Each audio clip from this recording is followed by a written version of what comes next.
The glory of any land is enhanced by the life it supports, the nourisher and the destroyer, the prey and the predator. In their pristine silence, our forests witness this dance of life, a dance which in its delicacy and balance thrills the heart of anyone who pauses enough to notice.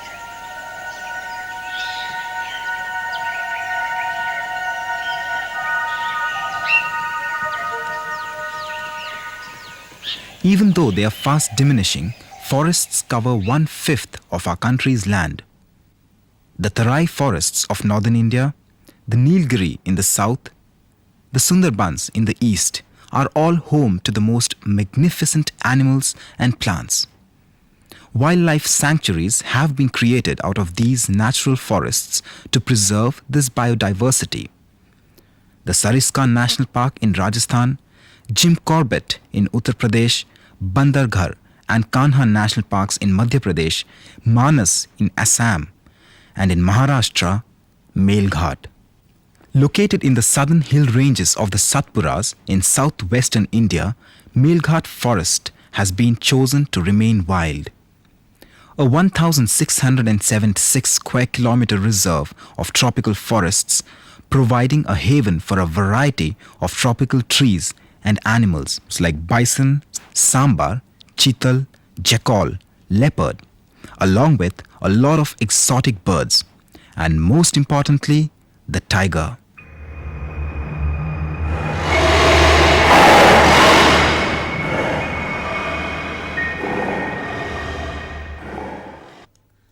God has given this holy country rich biodiversity, both floral as well as faunal. While it is an easy task to determine the floral biodiversity because of the fixed nature of the plants, it is an equally difficult task to determine the faunal biodiversity because of the movements, the migrations and the typical animal behavior. Tiger and panther assumes importance for the estimation because of their specific nature and the limited populations. About 80% of the world population of the tiger exists in India.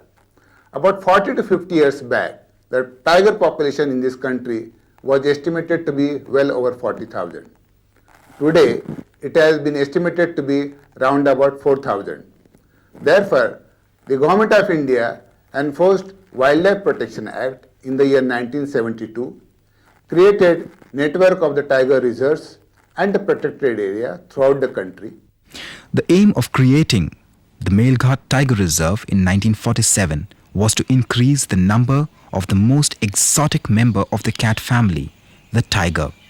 And the only way to find out whether this has been accomplished is to keep a track of their numbers in the wild. Will be allotted to Mr. Mahalle. The remaining area will be allotted to Mr. Gopal. Are you clear about it?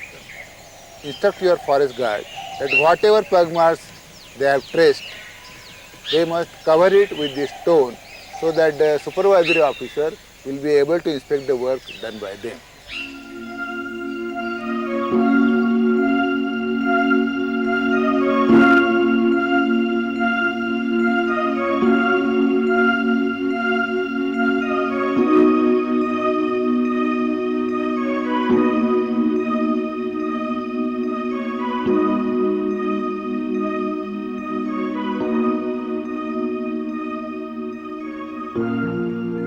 This process of estimation of wildlife population is carried out every year in tiger reserves, elephant reserves, national parks and sanctuaries.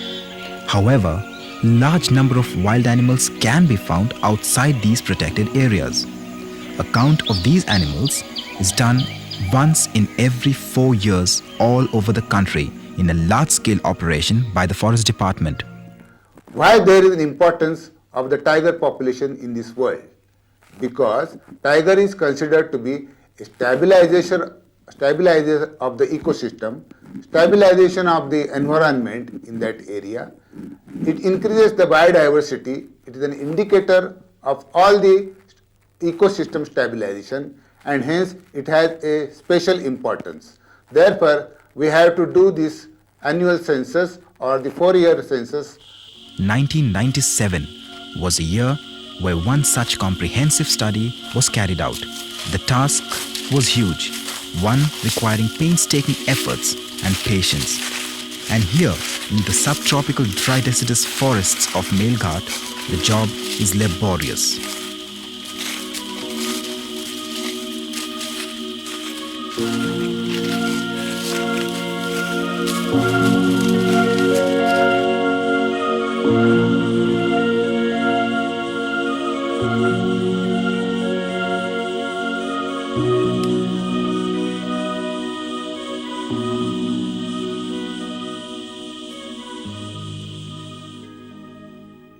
We are in the Melghat Project Tiger.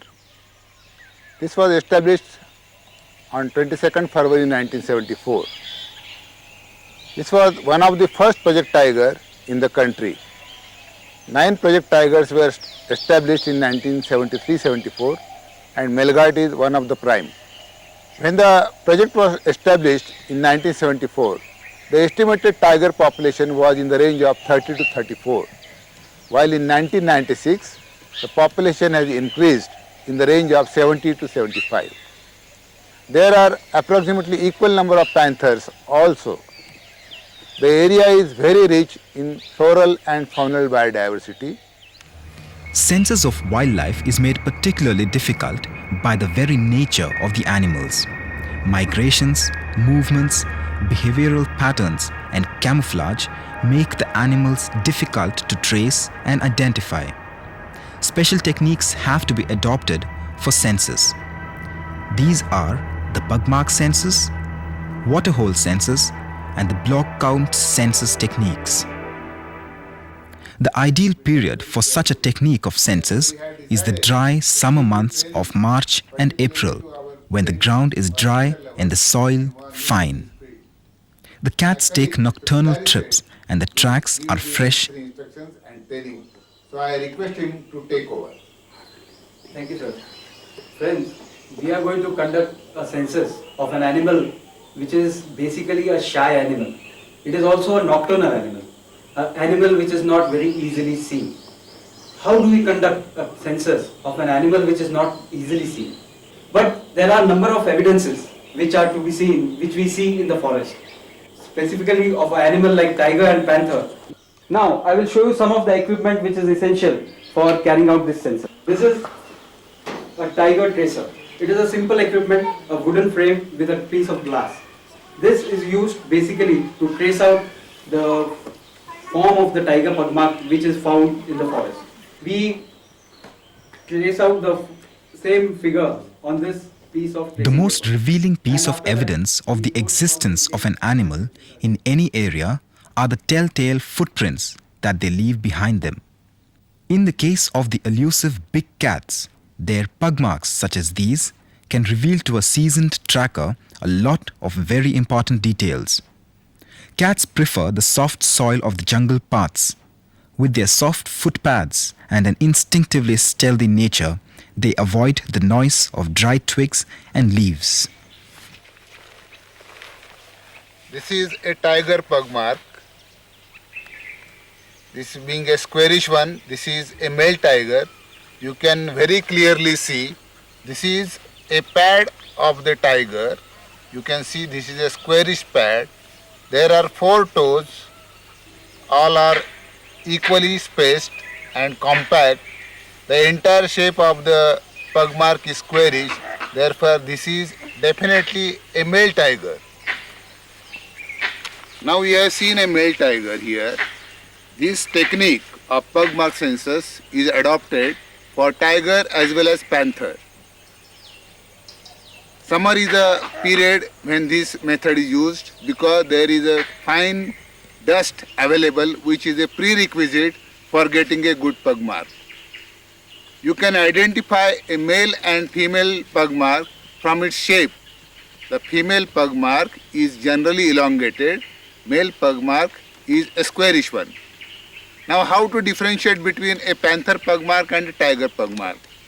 The panther pugmark is generally a small, elongated, its pad is also very small. and the stride distance of a panther pugmark is not more than 90 centimeters, while in case of a tiger it is generally more than 100 centimeters. There is another confusion between a tiger cub and a panther, how to differentiate it. Generally, tiger cub pugmark is along with its mother, while the panther pugmark is singular. Each animal has its unique set of foot impressions. The size of the pad, the curves of the pad, shape of the toes, direction of the toes, distance between the toes, distance between toes and the pad, and the stride. These are the factors used to identify the animal.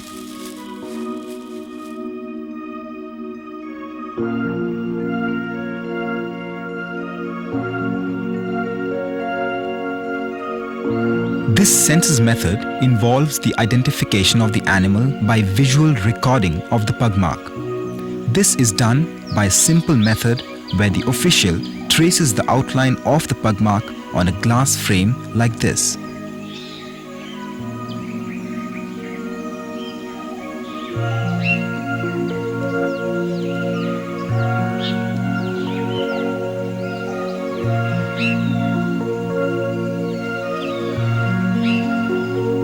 This is then transferred onto a graphical chart record.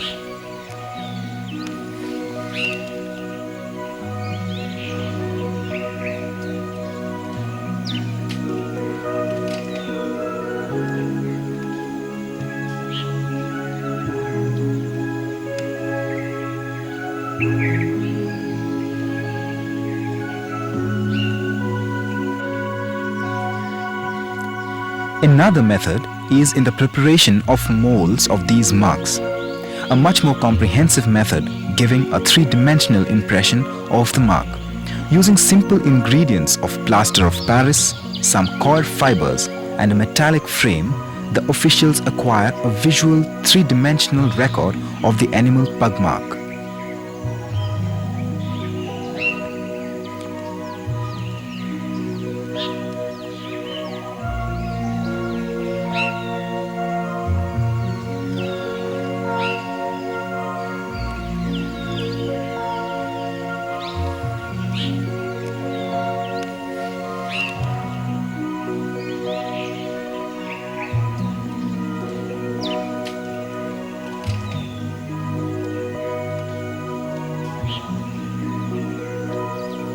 Tiger and panther, these are the nocturnal animals and they move throughout the night, and therefore the best pugmark impressions are obtained in the morning time, that is say 5:30 to 10 o'clock.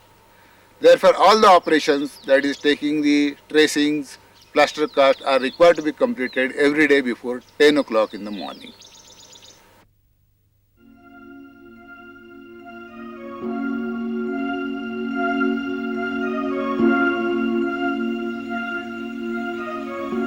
The hot summer days in Melghat invariably bring most of the animals to the few waterholes in the forest. Usually a natural lake or pond, a waterhole becomes an ideal place for observation by the census team.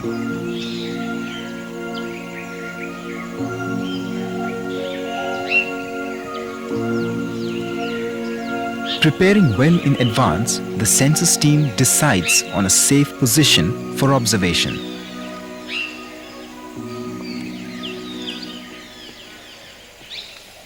Here is a natural water hole and machan on the other side of the water hole. By sitting on the machan and observing the wild animals is one of the methods of population estimation. It is presumed that every wild animal visits a water hole once in 24 hours. So this method is used for a period of 24 hours, preferably from 12 hours in the noon to 12 hours in the noon other day. Generally, the full moon lights are preferred for conducting this type of census.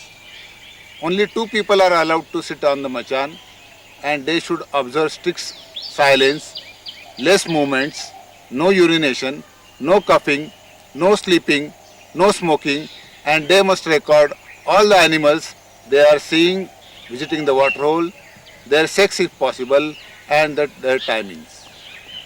This method requires immense patience and perseverance. Animals at a waterhole are extremely wary, and any attempt to succeed in this method of close encounter senses should involve high degree of caution.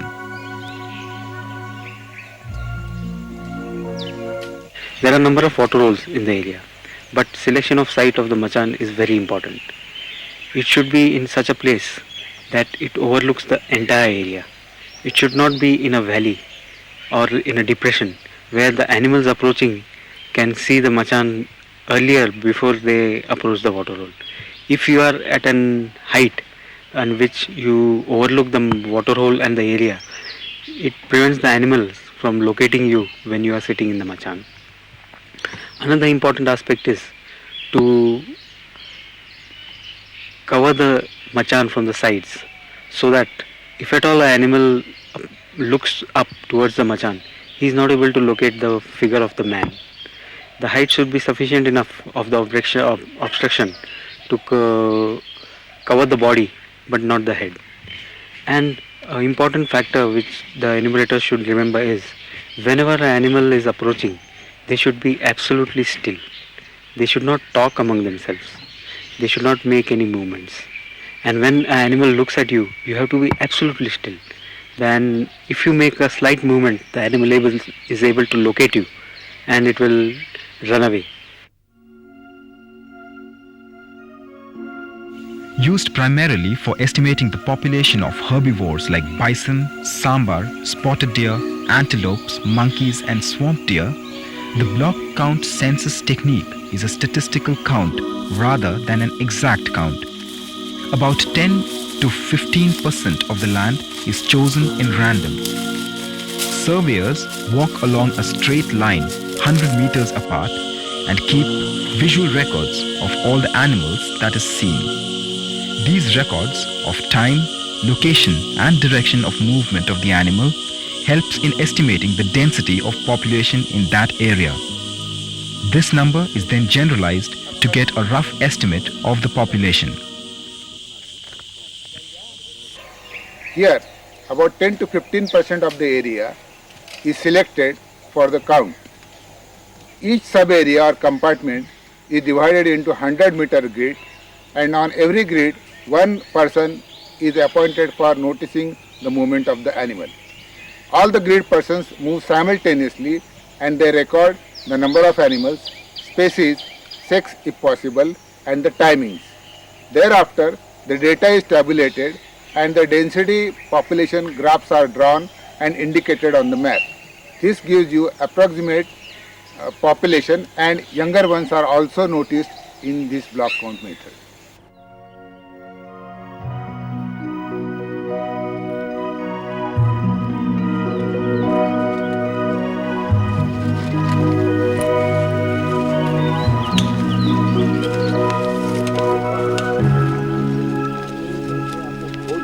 As evening creeps stealthily over the forest, the census team heads back for the camp for a much-deserved repose. The setting sun reminds them that tomorrow it will rise on newer tracks and fresher prints of our nocturnal heroes. Even as the hard day ends for the team, the party is just beginning for the denizens of the jungle.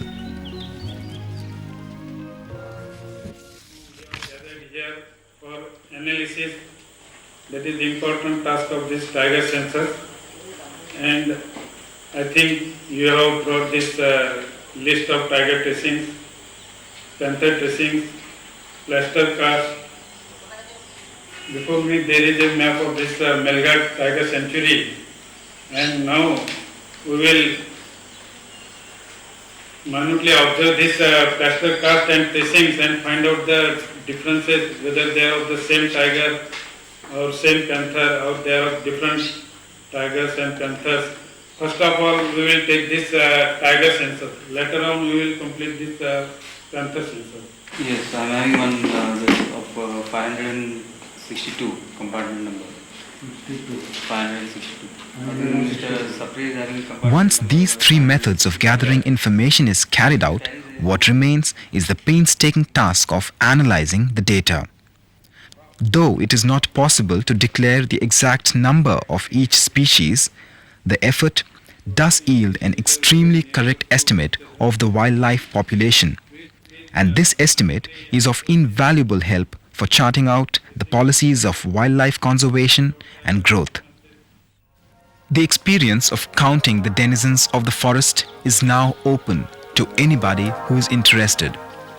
The only requirement is an enduring love for nature.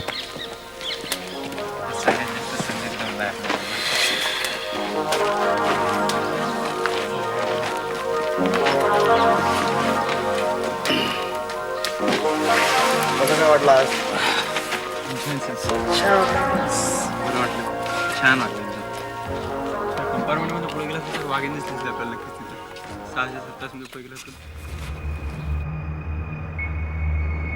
In the forest of Melghat, we know today there are about 80 tigers stalking the woods, 75 panthers prowling through the trees, 29 bears, about 120 hyenas, a number of cheetal, sambar and exotic birds. A rich wildlife, a treasure that needs to be preserved and which we can then enjoy as true nature lovers.